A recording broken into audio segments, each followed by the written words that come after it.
Hi, good day, welcome back to the Student StarCraft AI Tournament Replay section. We have got a bonus, and the bonus consists of our good friend Nylithius. As you can see, he is being listed as being the player in this game, and Nylithius is playing the AIs, and that is that. So everywhere, every time you read Nylithius in the game description, you should read it is a bot, and this bot is called SkyNet by Andrew Smith. And at the other end of the map we have got, despite the name, I'm being assured by Nylithius that it is the real Brad OK or Bratok, and I'm not even going to try and pronounce it in Russian because I cannot speak Russian and I'll surely make a huge mess of it. So ex-EU or Russia pro gamer, I don't really know what the political status quo is at the moment and what his position is, but ex-Russian pro gamer Bratok going to play a handful of our best AIs hosted by Nylithius. Nylithius, thank you very much. He has been watching some of the videos and hanging around in the IRC channel for quite some time now, so he thought, well, let's have a go at Bratok playing these bots. So again, I must confess that I'm not really all that familiar with build orders of humans, so I can't really tell you much about that. I think that Bratok is just going to play it safe and not get surprised by any Zealot or Zerg rushes or anything of that kind. And then he's going to abuse the hell out of these AIs. Last AIIDE tournament we saw Gem 5, which was interesting because Gem 5 was at that time very active and among the best foreign players. But, oh, that's very fast siege mode. So, 3 Marines, siege mode, and the command center, that's interesting. Now, SkyNet coming up with a couple of goons, but these goons can't really get in there because of that siege tank. And there comes siege mode, so these goons will have to back off or die, and one does. Second siege tank coming up. Now 3 goons, but as you can see, the siege tank's out of range. Marines catch a couple of shots. The supply depot catches a couple of shots, and that's about it. SkyNet therefore not pursuing that aggression, moving its goons back to base, going for the expansion wise choice, and I must say that SkyNet is an excellent choice as a first AI to play against because it is really, really great. We saw the last broadcast, we had a game of SkyNet playing Snowfruit, and Snowfruit of course is by no means, well, I don't really know him, but by the looks of it, it wasn't really the same level of Bratok. I'd say he was about E- or D level, and Bratok of course should be measured, well, even if he's a bit rusty, he should be a B- at least. So supply wise, the bots are keeping each other company. Protoss a little bit ahead should be expected because the gates are of lower tech tire than the factory and the siege tanks. Now going for a citadel of a dune, and as you can see we've already got a turret, and Bratok now going to explore the map, here catching a scouting probe with its digital pans down. Meanwhile, going for more tanks and making the choke a little bit smaller, easier to defend, really high level play. If there are any bot coders watching this, come and have a look because this is how you do it. Now, sizable, slowing it down, sizable push coming up, and the tanks are on siege, so that might be a little bit of a problem. We've got 5, 6 siege tanks, and they're going to do so much damage. Bratok trying to wall it off, and these the supply depots are going to catch a lot of damage. The Zealots should have been in front, but now the Zealots can reach into the siege tanks, and that should be a bit of a problem for Bratok because even though he will probably stop this push, the splash damage and damage to the tanks will set him back considerably. And what you need as... oh no, that's... wow, only 1 tank and a handful of vultures and 2 unfinished supply depots lost by Bratok. That's very good, because if the tank number goes down a lot, the Terran will have a harder time pushing out, because the Protoss will have the economic advantage. Ooh, that's a nice bit of mine placement. Could do with a couple of cannons here to defend it for vulture run-bys, but going 1 base up.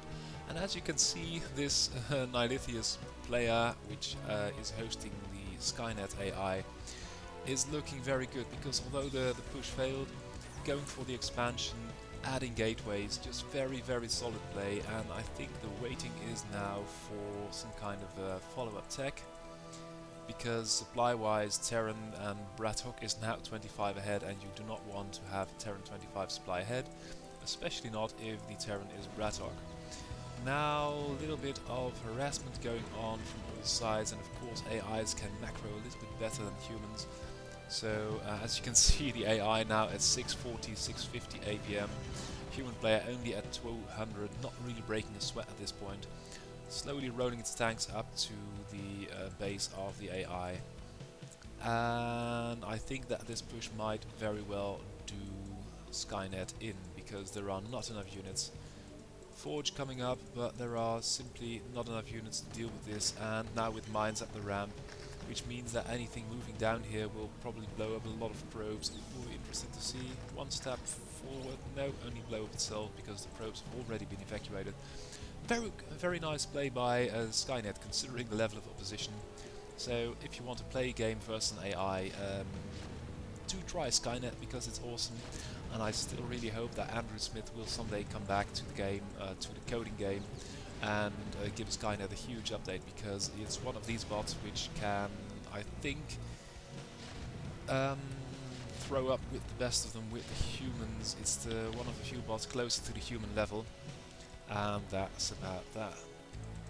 Meanwhile, all the probes have been evacuated to this expansion. Of course, everything has been tracked, will have been tracked by Brattok because of these spider mines, and as you can see, oh well, and that should be the human player interfering, because I do know that Skynet would never at this point call the GG, even if it does GG. So first game to Brattok, and of course, as you can see, we've got a list of replays, Brattok versus a number of bots, and I do say that is a very good selection made by Nylithius. Of course, the second game versus Skynet, because it was pretty good. The push failed miserably, but then again, it wasn't horribly bad either, so that might very well have passed for a D+ player having a fun game with Brattok, if I am being completely honest with myself, because by Brattok you're going to get spanked no matter what, even, well, most Europeans would, excepting perhaps any active pros or Koreans, of course. Speeding it up just a little bit, and going for some aggression this time with a couple of goons, and at the same time there are marines up the ramp, 2 tanks, and I don't think they've got siege mode yet, but they've got the high ground, and even while not making horrible Star Wars puns, I think this is a very good setup. Nice bit of gate, and I think Brattok again is going to play its... no, it's not going to play it safe. What has he got? Should have siege mode by now. And no spider mines, but they will be done, and siege mode will be done by the time. Oh, and catching a couple of goons, getting a little bit of damage in, but not really all that much. So this game should be a little bit faster than the other one. Natural up again for Skynet, so that's very good. But now the question is, can he deal with this Terran push? And the answer to that is no. Drones being pulled, but the vultures make short work of them. Now a couple of goons exiting, but with the mines and the siege tanks, this is a good position. And even if, okay, now the probes are coming off the line, trying to fight this off with all the tanks and the vultures. This is it. So very neatly done, and Nylithius calls the GG on behalf of Skynet, and I think that's a good choice. Saves me the trouble of having to do that myself. So Brattok beats Skynet, that is okay, but the games were, for an AI, were pretty good. And then we are going for Skynet, and Skynet from the Ritz-Macon University. Ooh, hello, Brattok playing Zerg, I didn't know he could do that. We'll have to see how that pans out. For those of you unfamiliar with IceBot, it's from Ice Labs, and that's University Department of Game Design and AI stuff in Japan. Was a team of about, well, say hardcore, 1 or 2 hardcore and a couple of supporting elves working on a Brood War bot for a long time. I think a year, half year, 1 year, and they got a lot of stuff done. So even though the last update has been from 2013, Icebot is still very, very good and can do a lot of nice tricks. So perhaps that Bratok Zerg isn't as refined that it may be able to keep up. Going like Skynet for a fast expansion with a little bit of defense, transferring the SCV is very well done. Bratok keeping tabs on that with the Overlord. Himself going for 3 hatch, and that might easily be 3 hatch muta. I don't know, we'll have to watch. Building 2 Sunkens, that's very safe, and a lot of drones and the Hydra. So 3 hatch Hydra versus Terran, interesting choice. That said, I think that Icebot is going to take a little bit slow because building a lot of tech, and that way not very many units. If you look at the supply, Icebot now at 50 and Bratok about 43, so that's very good. Now positioning with a handful of Zerglings, taking the 3rd base and going for Lurkers. What you should know about Icebot is that it can do Lurkers very well, it can play against Lurkers very well, because it has now spotted it. And how will it do that? Well, by means of the concept. If you can see, the energy is quite low, which means it has scanned, and if it scans this, all this, and by this I mean a lair, because that's a really fast hive, it will assume that either Mutalisks or Lurkers can be played. One of the bots from Icebot's era was Killerbot, which did a horrible horribly aggressive lurker play and could play muta as well. So that was a thing you had to keep in mind with Icebot. I think it's now going against lurkers because it is still making tanks and not only Goliath. If it spots Mutalisks or Aspire, it will go full out Goliath, Valkyrie and turrets. Isn't doing that now. Bratok being unhindered is going for full out macro. Oh nice. No scouting getting them there, and having got a nice round with the Mutalisk. And look at this, Icebot is having none of that. It's going for a lot of bunkers, lots of bunkers, and why are they unfinished? I don't know. Okay, well this tank is not really optimally positioned. Oh, and a small expeditionary force is moving out now with the swarm, and that's interesting because when Icebot was made, there wasn't really any bot that used Defiler, let alone swarm. And these links tear through this like knife through hot butter, or a hot knife through butter, what is it? But with all the siege tanks doing splash damage, I think that this is going to be... nope. Defiler gets out alive. That's going to be a bit of a stalemate. Now 3rd up for Terran, 4th being taken but shut down by a handful of Zerglings, and I think it now will boil down to whether or not Icebot can defend its 3rd. If we look at the base of Bratok, what would you expect? A lot of tech, Greater Spire, Ultra Cavern, Ultra Speed coming up, lots of hatcheries, and of course if you let a human player macro unhinderedly, it's going to look a bit like this. Now with the mutas, I think, are going to be morphed into Guardians relatively. Yup, there they go. And well, that is really a bit of a... I think that I had an email conversation with the guys from Japan last year about updating their bot, because it's just awesome and it could be so much better with a small update to incorporate changes made by other AI players in the last couple of months, last couple of years. But unfortunately all the students working on that bot had graduated and moved on to worthier causes in life. I don't know what's with the unfinished bunkers really not. These Guardians will be taken out in the end. Oh nice, even Irradiate, that's very pro. And now we've got an Ultra and only one, and a Valkyrie. So Icebot doing pretty well. Of course the 3rd base has not been attacked by Bratok. That is contributing to its prolonged success in this game. Now lots of Zerglings, I assume with speed and with crack, and now these Ultras with the armor upgrade, with the speed, and a lot of normal upgrades are going berserk in... wow, look at this, all these tanks. Yep, you can't cast Swarm, but you need more units to kill them and all. But if you look at the money at this point, Bratok is just playing with Icebot because Bratok's got the map, he's got the upgrades, and what's he building now? Another Spire for more upgrades, I don't know why. and at this point it's just going to be a prolonged comp stomp. PC 1 versus 1 PC lazy game on StarCraft or wherever you want to play that, on Fish probably, but I can't really see this going in the AI's favour at this moment. Pushing out a little bit, that's nice, but of course if you've got the vessels you ought to keep tabs on the big units. Yep, there goes a nice irradiate, that's good. And you should particularly be able to, or intent on, irradiating defilers because they die quicker and they are horribly expensive to produce. Now, more Guardians coming up. Braddock pulling the stops, spending some of his bank, and boom, there you go. I don't know what that Rome's plan was. Defiler just lurking out the base, and Icebot running out of space to build factories. The Valkyries overhead, well, they should come in handy because as soon as these Guardians move out without any support, got a couple of Scourge, but not really all that many. And I think in the end we've got more Mutas coming, so perhaps for a little bit of air cover. Now come the Guardians, and where are the Valkyries? There's one here, and the other Valkyries are there. Okay, well there they come, and the virus being made, so I hope for Icebot that it will kill off the Guardians before. Oh, and there come, no, only 3 Valkyries remaining, and now the Devourers pop, so...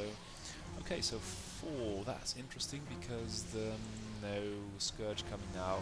I think the air battle will be won by Braddock, and although the third is left unhindered, I think that this is not going anywhere because Icebot is mining out, Natural's mined out, almost, main mined out for good, and now coming with, well, it's very pretty good defense by Icebot actually, because Braddock is paying a huge price of in minerals, units and gas to get in there and taking a lot of punishment.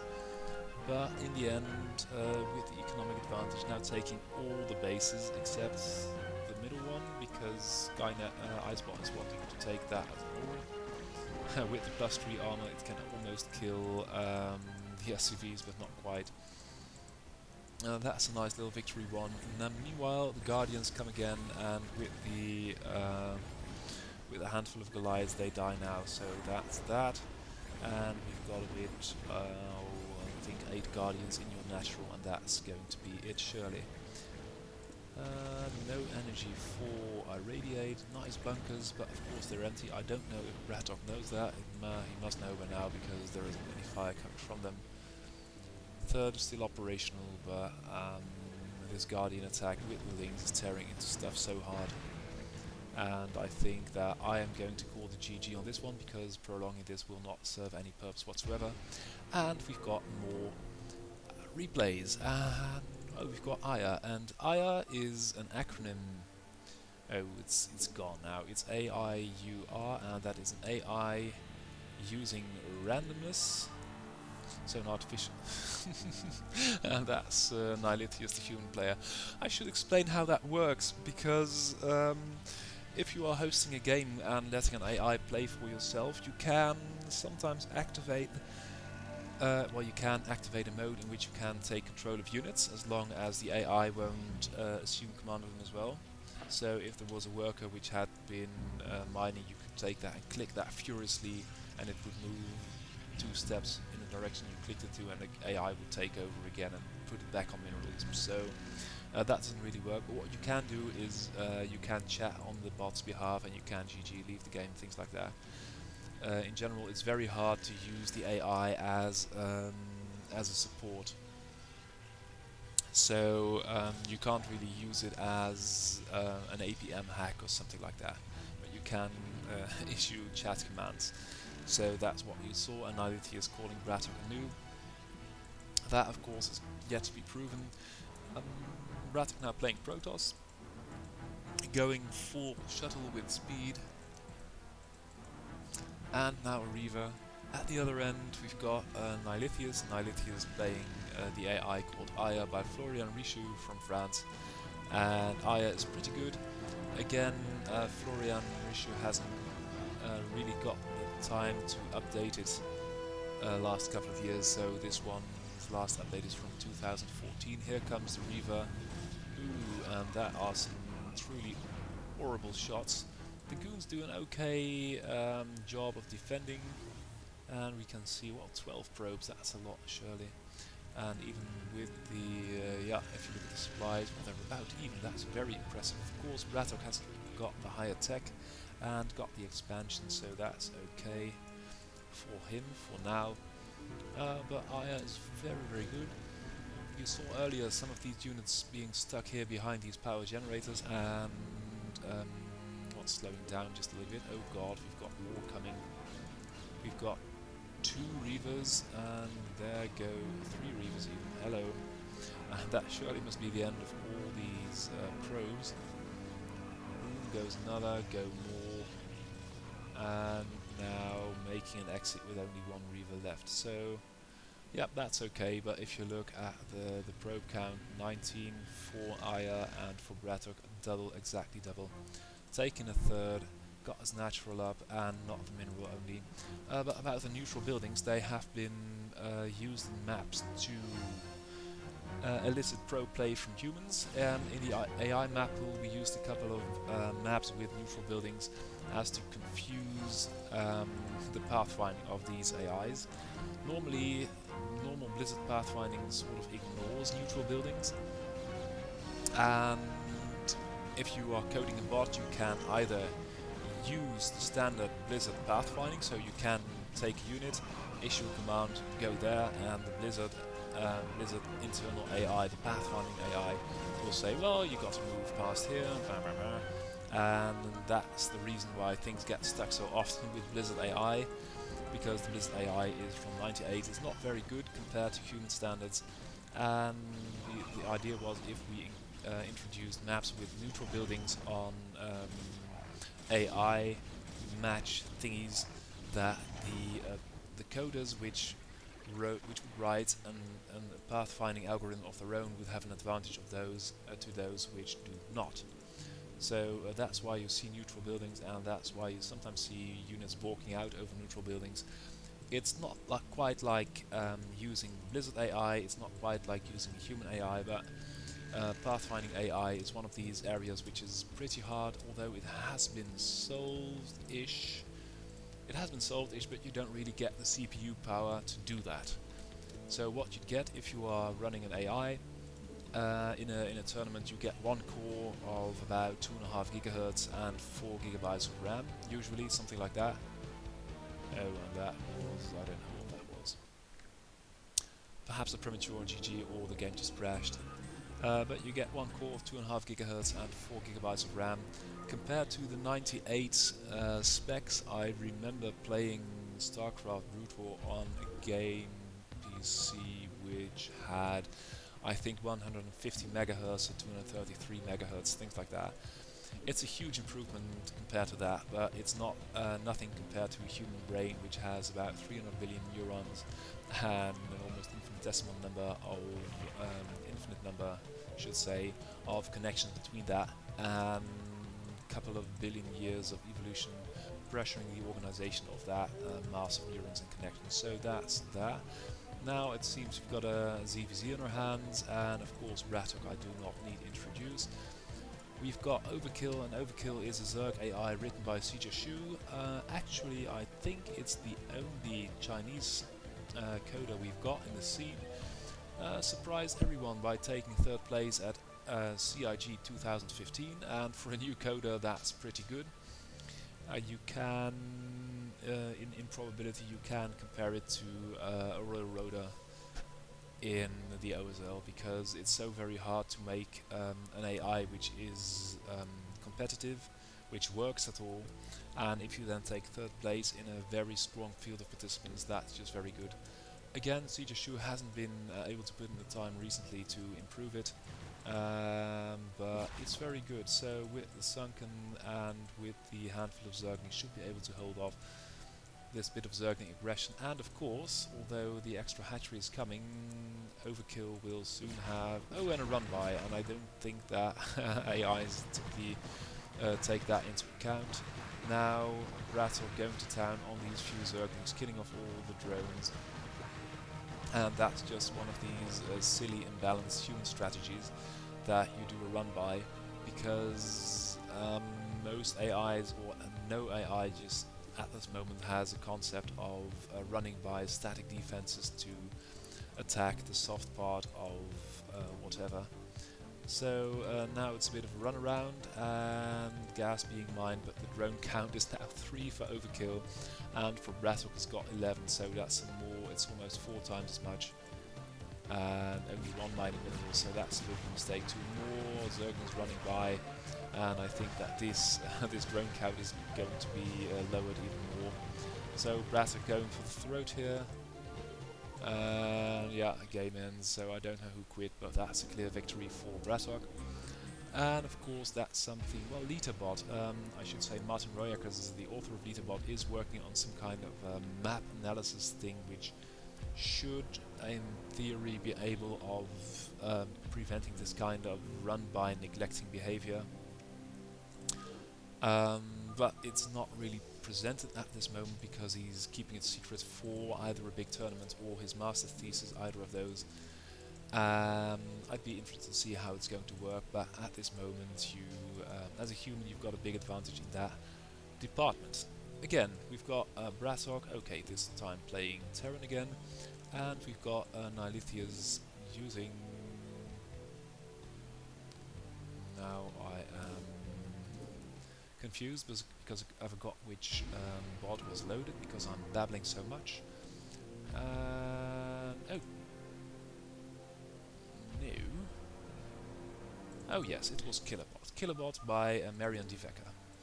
And Killerbot won 2015 Student StarCraft AI Tournament. Coming back from the dead, that's really, really impressive. A couple of tweaks. Huge potential for bloody macro and lurker play. Hybrid plays out of this world. Neuter plays okay compared to... well, it's not really good compared to human standards. It's fantastic in with an AI perspective.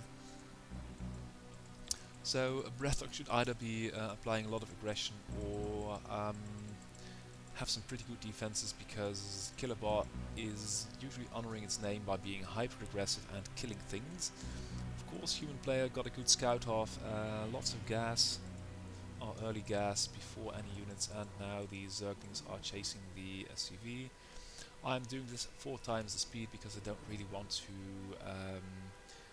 hold a babbling session of more than 2 hours.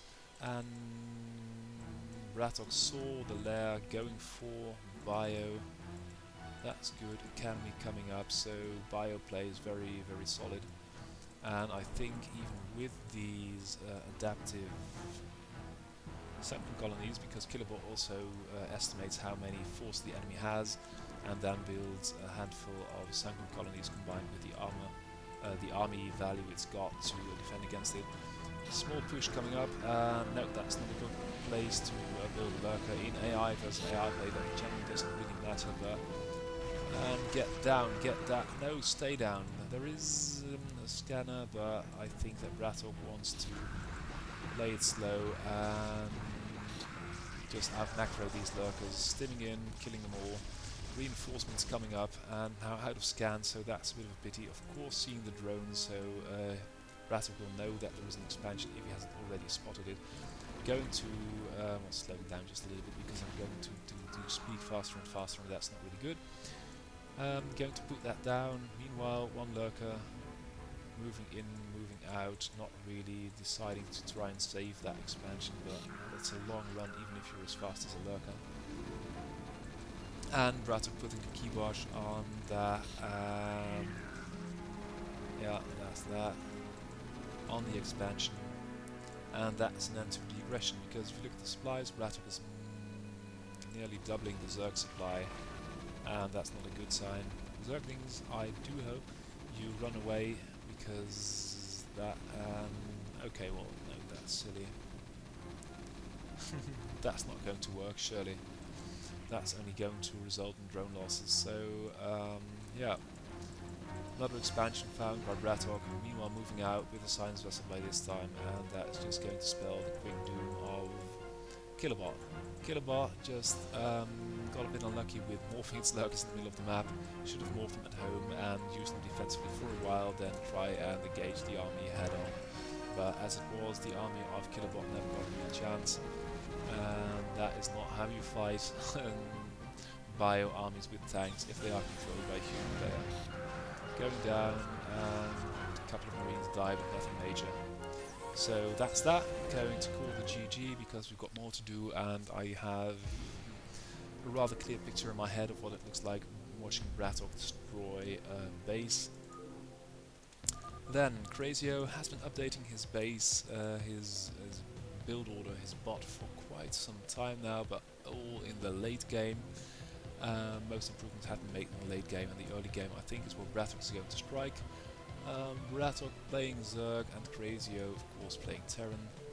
And over on Big Game Hunters, what you should know is that the map awareness of many of these AIs have been written for standard Casper maps and have got some kind of a weird predilection for maps with a clear main and a natural, and then they try to wall off, in Crazio's case, somewhere where it can defend main and the natural. Well, in this instance, the natural is outside the main, which is normal by any standards, but has got 2 exits, so perhaps Crazio will go a little bit crazy by this. Of course, Bratok just walling off another main base, that's very clever. That's something an AI would, well, I won't say never do, but won't be very likely to do in the near future. 2 sunken colonies, very good. And Crazio going at 1 base, that is okay, but if you look at the supplies, they're almost, oh well, Bratok is in the advantage already, so that's not going to go very well.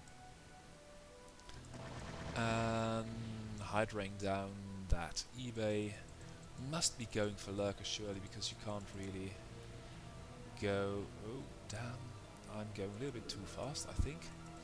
You cannot possibly go Hydra versus a Terran going mech. You don't do that really, I think.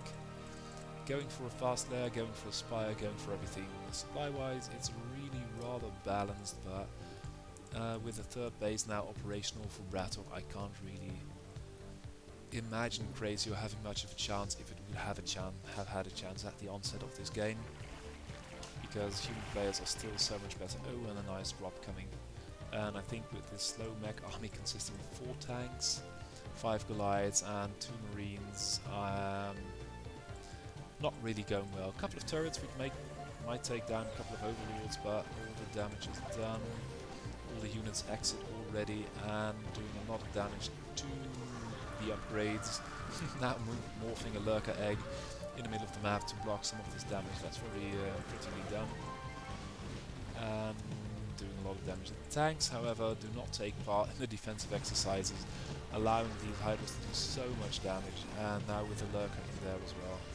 Crazio being taken apart by 1 drop, because all the tanks just stay at the choke, which might be a valid strategy, but in this case there is nothing following up at the main entrance.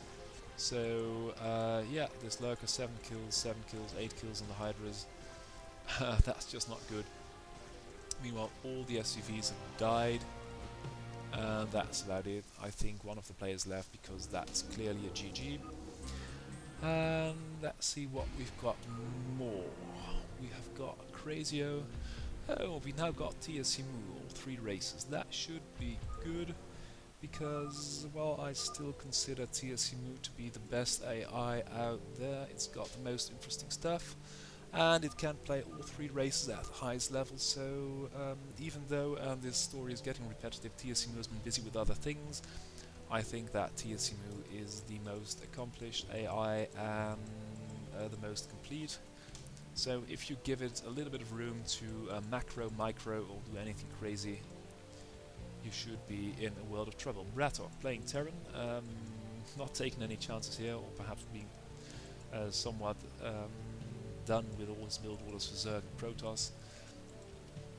Going for 1 base, couple of very fast factory, that's good. TSC Mu, meanwhile, what the hell is he doing?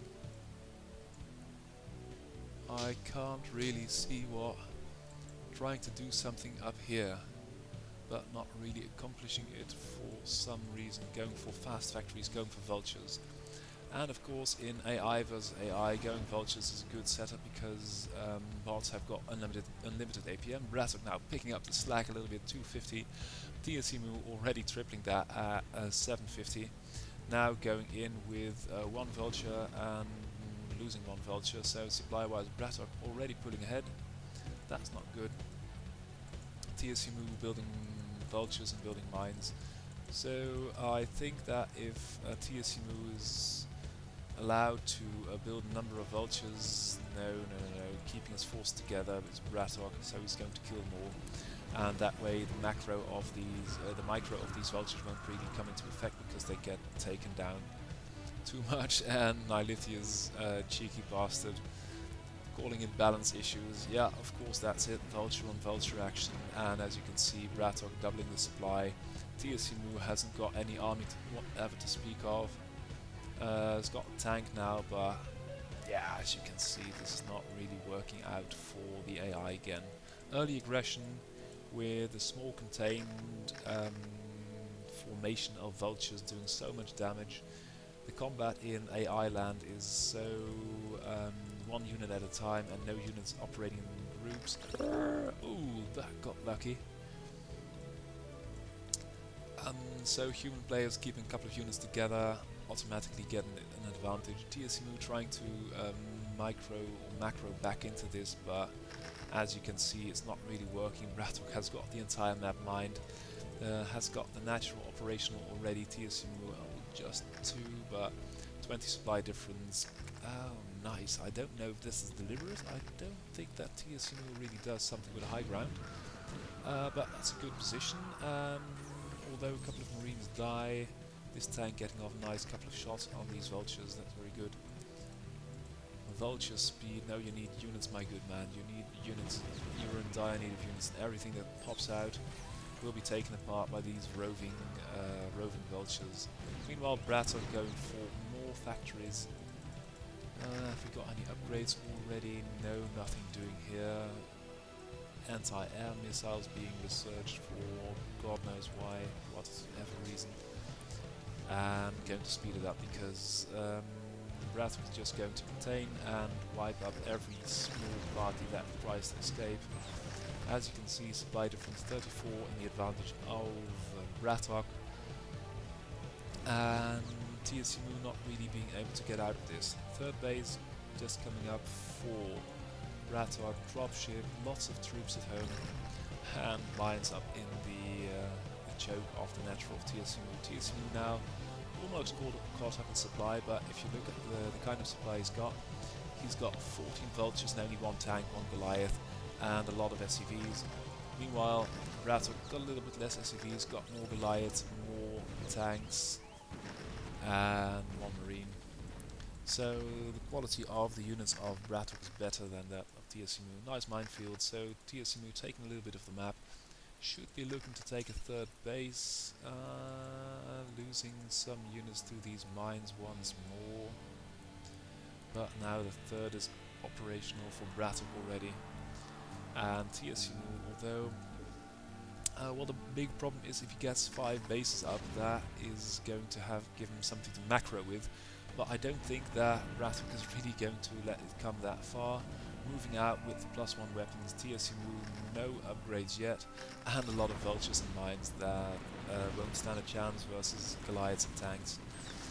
Supply wise now drifting apart even more. Oh, TSCMU took his natural only, that's good. So macro wise should be in an okay position if he wasn't about to lose this base. And if he had more heavy units like tanks, Goliaths, things like that. Doesn't have them, a big pity, lots of vultures, but vultures versus human player, they don't really pack a punch. Ooh, nice minefield, that's good. Brattock losing a lot of hit points and a couple of units against these mines, but pure damage wise these vultures are not really doing anything, they're just being a waste of minerals, really. Meanwhile the tank's not doing anything. More oh, nice drop coming up again. And more units coming up. Hello, supply difference now growing, almost 50. And could with the scan here, but I don't really... Oh, there goes the drop. Losing control of the ramp. Brattock moving in on the natural, going to call the GG. TSCMU valiant effort, but the early aggression put it at the disadvantage, and then Brattock just played it out like... Oh, that's going to be interesting, because this time Brattock is playing Protoss and TSCMU is playing Zerg. Zerg versus Protoss TSCMU is not the best actually, but again, if Brattock gets off on the... Oh, I don't know. I cannot, in all honesty, devise a scenario where TSCMU would win this, honestly. Versus D-level players, occasionally an AI wins the game, but not against Brattock. That just doesn't really happen. Brattock with a nice wall-off, neatly done. Fast expansion, TSCMU going for a fast lair, and then a spire and another hatchery. That's all nice and dandy. I think that... oh, we've got a Corsair already. Come here, my lad. Spotting the third. Very good. And TSCMU taking more bases. So Brattock will have to move out pretty fast with the Corsairs, and I think the big question is, what is TSCMU going to make to support these handful of mutas? Because how many mutas can you make of so few bases with such a low drone saturation? We've got one muta coming up, going to... Well, that has been spotted now. And Brattock not putting up any more cannons, just one cannon, 3 Corsairs. And as you can probably imagine, a group of Corsairs will defy any AI Goliath play, Goliath Mutalisk play, because the mutas tend to... they sort of tend to operate individually, and well, Corsairs are dealing lots of damage versus air units. Brattock going for a third, which will not work because there are mutas over there, and I think that immediately we'll see this small group of Corsairs move... Nope, not move out. And I think that this is TSCMU's moment to shine, because it's got the map. As you can see, it's got the APM, now 950 versus 150 of the human player, and we're going for Archons now, an extra cautionary cannon in the main, and Brattock trying to take a third base, I think, going to speed it up just a little bit while keeping an eye on the Protoss main army. And these mutas don't want to have anything to do with that. They can't really, because these Corsairs are way too strong. I could do with a nice number of Hydras, but again, going for Scourge and going for mutas. That's good, but you should keep them together and try and do something. I think Brattock is going to use them to not take a third, taking a third at the other end. If you look at the supplies, Brattock being ahead by about 15, that's good. But the Zerg army, well, all these... If you attack in a tight formation with mutas, that's not going to go well at all. Now Brattock going to have something to say about the third of TSCMUs, and TSCMU has got no ground force whatsoever, going pure muta, and I don't know if that's a valid strategy in any matchup, especially not in AI versus human. What's going to happen is that the ground forces will take everything down, and then the Corsairs, Archon and High Templar will try and lock this muta. Oh, look at that, it's a meat grinder with an Archon and a couple of Corsairs. Corsairs take a lot of damage, but the damage is done, and even if this push gets cleaned up, TSCMU lost so much minerals and gas in the shape of these mutas. Although the muta flock is steadily growing. What have we here? An Overlord. Brattock is now on 3 bases, so that's not really an issue anymore. Supply-wise, TSCMU is catching up a little bit-ish. Zealot having a nice scout. TSCMU now going for Hydra Den, so perhaps a nice Hydra switch might be good. More bases coming up, that's good in an area where Brattock hasn't yet scouted. But if you look at this army, it's okay again. Although TSCMU, as you see, is now 15 supply ahead. it's all in mutas, and these High Templars, Archons and Corsairs are experts in dealing with mutas. They can do that all day long from breakfast up till dinner and not break a sweat. Now with the cannons as support and with the storm, that's not really going well. But Tiyasimu, distracting his enemy, is macroing all across the map. If you can see the supply, I'll read it to you. It's 3,200 and Braddock at 160-ish. So that's pretty low, but Tiyasimu needs some form of ground units, and doing this with a pure air, now going for Hydra upgrades, but there are no, a couple of lurkers, that's good. And I must Braddock surely will have observers now.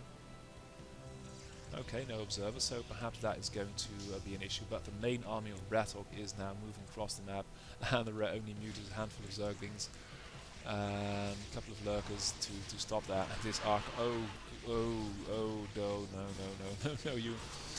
Braddock is going crazy trying to micro this, but as long as he keeps its units together, these Protoss units are going to deal with mutas so efficiently that's not even funny.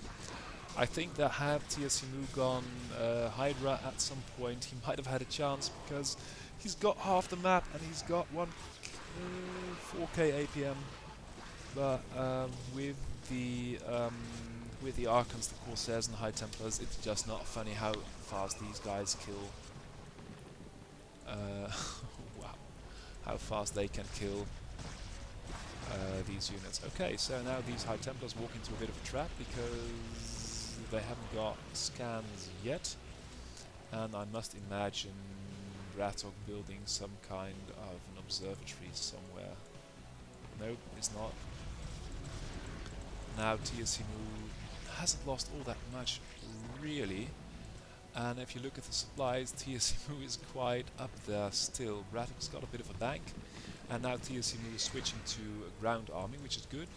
But now, of course, Braddock's got the upgrade advantage, only one armor upgrade for Tiyasimu, but now the map is spickled in lurkers and zerglings, and there are still hydras out, so that's good. If Tiyasimu can get off a couple of flanks or throw the Protoss out of this base, that might be really good.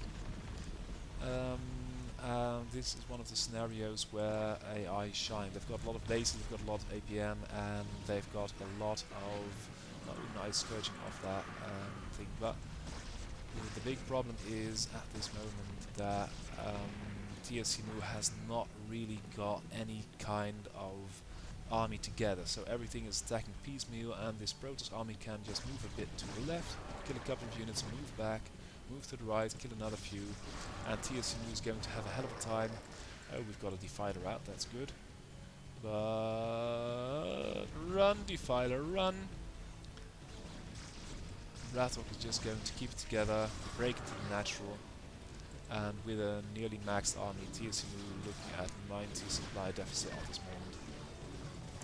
So that's a pity, because Tiyasimu was doing pretty well, now going to get majorly supply blocked if all these overlords die. Well, the muta play was too much, it was too inefficient. And I think that if you've got this many bases, you can do more with ground units, but okay. So Tiyasimu, valiant effort, please come back soon and update your AI, your bot, to take on these humans, because again this is, although it's a quite decisive victory for Braddock, it's not really hopeless, and it was a good fight. It wasn't a pushover. Well, it was a pushover. It was not a real, well, not very. It was a very. Okay, well there is potential. Let me say that. Okay, so last match, and this time we've got Tiyasimu playing as the Protoss and Braddock playing as the Zerg. So a mirror match compared to last matchup, and the map is Python.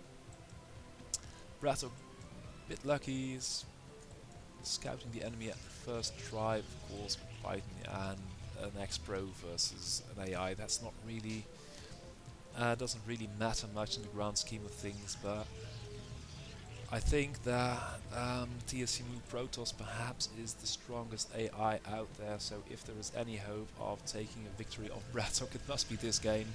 Perhaps that Nylithius, who sent me all these rebates, wherefore thank you very much, Nylithius, put this as the last game, but I highly doubt that any AI is going to beat a player of the caliber of Brattok in the near future.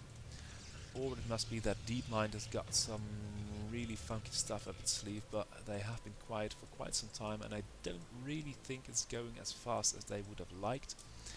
And again, I don't really know how DeepMind is going to tackle the problem, because if you need to build a robot with mechanical arms and mechanical eyes, having root war API, yes, I don't know what that's about. Nylithius chatting a bit. I don't know how how DeepMind is going to tackle it, and also not really, because if you build a robot with robot hands that plays the game and robot eyes that analyze what's going on the screen, that will just add another layer of complexity and potential error points compared to what we have been doing for years, namely with a pure software solution. And well, I don't know. Perhaps robotics, I think that's going to be a huge complicating factor, because if you need to do 200 APM with mechanical hands, that's going to be a bit of a problem. Then again, I do suspect that DeepMind has got a lot more computing power at its disposal than does this AI. I don't know how much it's getting now, but these AIs have been designed for one core at 2.5 GHz and 4 GB of RAM. So, not really. Oh, that's cute. Brattok going to give a clinic on how it's done with the muters. TSMU's got some goons, but they're at the wrong end of the map. So, yeah, this one goon is not even getting killed, because Brattok going for the drones. 30, I think about 10 have been killed now. But now the goons are back in town. You can see that they chase off these muters dandily. What we'd like to see is a Corsair of some kind, but no, nothing yet. Third base coming up for Brattok, very good. And as you can see, Brattok immediately switching to a ground army, because muters versus even gateway units is just not cost efficient enough to consider. And TSMU just moving its forces back. The threat is not here, the threat is there.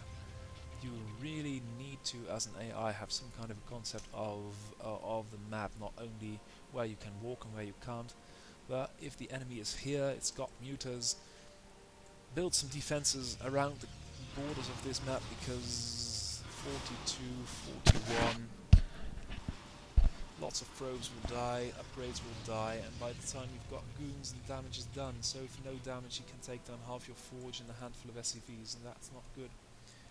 Meanwhile, going for a lot of Zerglings, because as long as there are only goons, and there are a lot of goons, but why in the blaze? Oh, they're trying to kill that overlord. Give it up, you can't see it, you can. Oh, I don't know why. Sometimes in the older games you've got bugs and crinkles like this, where you can sort of see this overlord hanging over the cliff, but you can't attack it and you haven't got vision, so it's going to end up miserably. And now with the observer coming up, that might be good. But Brattok now going for a third base, muters all across the map, TSMU going for a third over there. As you can see, you can't really defend that, it's just too spaced out. You need your... And now with the overlord is just hanging up the entirety of TSMU's army, that's not good. TSMU, if you are watching this, and the Defiler, yep, with the swarm, the goons do nothing under swarm, and all these lings are having a nice bit of breakfast. A couple of... Okay, now the muters die, but the Zerglings march past, and if you look at the supplies, they're about even now. But Brattok is now slowly pulling ahead, because there are Zerglings everywhere. There are Zerglings in the natural, Zerglings in the main mineral line, and a handful of goons trying to out cleverly micro, but the damage is done. Main nexus is gone.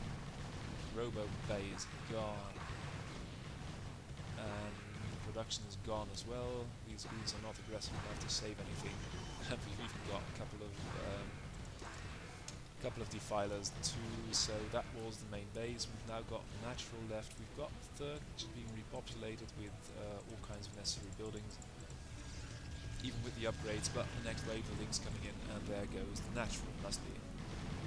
So this overlord making the day for Brattok, and it's that kind of silly things that sometimes can completely hang up an AI. So again, Nylithius, thank you for sending us all these nice replays. Thank you, Brattok, for playing, and thank you all the AI coders for making such awesome AIs. If you think you can do a little bit worse than Brattok, be sure to watch the video on how to play against these AIs. Play a couple of games, send me your replays, and well, have a lot of fun. So thank you for watching, and goodbye.